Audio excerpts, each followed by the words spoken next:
if you offer an actor one good role, they get pretty excited. So if you offer them two, you pretty much can get them to do whatever you want.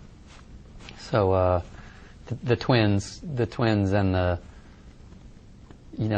even just the technical challenge of figuring out how to do that well was pretty tempting. But also when I read the script, it was so funny. I laughed so much, and then on top of that, it was very intelligent. It was such an unusual blend of worlds, and it straddled so many different worlds of both ideas and parts of the culture. I just thought it was really rich, and I liked what it was about. So, I knew it would be something different than I've done, which is one of the first and main things I always look for. It's the same for me always with characters. Sometimes you look for the physical skin, you look for the clothes and the look and the voice, and obviously, you look to the script for guidance into sort of what the interior life is. Tim's script was very thick with what these characters believe philosophically about life. So it was very rich. You didn't have to invent a lot.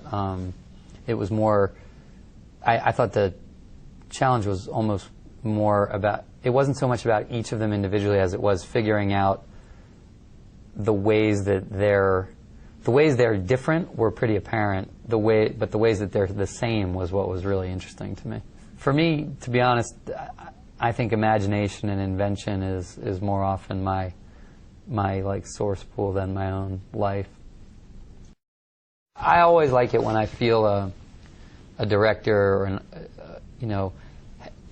knows where they are. I mean, it's like having a driver who you can tell knows where they're going. You know what I mean? It gives you a sense of confidence. It makes it personal. And I prefer it. I think that's the most enjoyable way to work. It's always challenging to make a movie independently in the sense that you go through more than you do if you just sign up as an actor on a film. You have to figure out a way to get somebody to back it, a company or a person, and you're working. In some ways, you're working with less of a certain sense of how you're going to get that movie out and find the audience for it. So it's nervier in a business sense, but then there are pleasures with it too. You get to create your own team, you get to make it your way, and you get to let it be personal and eclectic in ways that are more difficult with sort of big studio fare. And I do think that there's more room for originality. I think that the originality of this film, Tim's very unique vision of these worlds, is difficult to get sort of people who think very formulaically in some ways to run. It's kind of a core tenet of the movie that both of these guys are pretty brilliant. Like their mother says that Brady's even smarter than Bill, or has a higher IQ, and I think I like it because having roots in the South myself, Southern stereotypes can be funny and fun, but I always like it when there's more layers to a character than even their initial presentation, and I think Brady is certainly like that. It's not even just that he's smart; it's that he actually has a philosophy of life himself, and that's what's beautiful about Tim's script. Is Tim is rooted in classical philosophy, and he rooted the movie in the themes of classical philosophy, and so Brady really is that Dionysian. It's not just that he's reckless; he's very committed to a very free and joyful kind of way of living, and I think all the characters sort of are like that. I think Kerry Russell's character is more than meets the eye. Each of the characters I think has unexpected colors in them. Every day, a lot of us probably have a conversation in our heads where we act out both sides of it.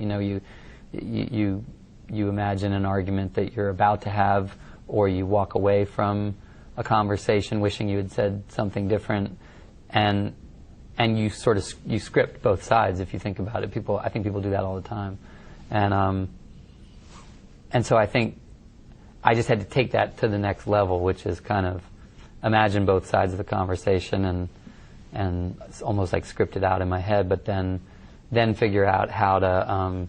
We had to figure out technically how to do one, and then let me be able to be hearing that when I was doing the other. So it was some neat tricks. We figured out some neat tricks to make it feel improvisational and messy. You know, to me the main thing was I didn't want it to fall into a sensation for the audience that it was a trick because the dialogue was going like ping pong ping, you know, back and forth in a way that made it very obvious that these characters that it might not be a person in the same space. And I think, you know, most people are having a conversation, you know, they interrupt each other, they overlap each other, they react to each other physically and in ways that make you know they're in the same space. And so we wanted to try to create that sensation.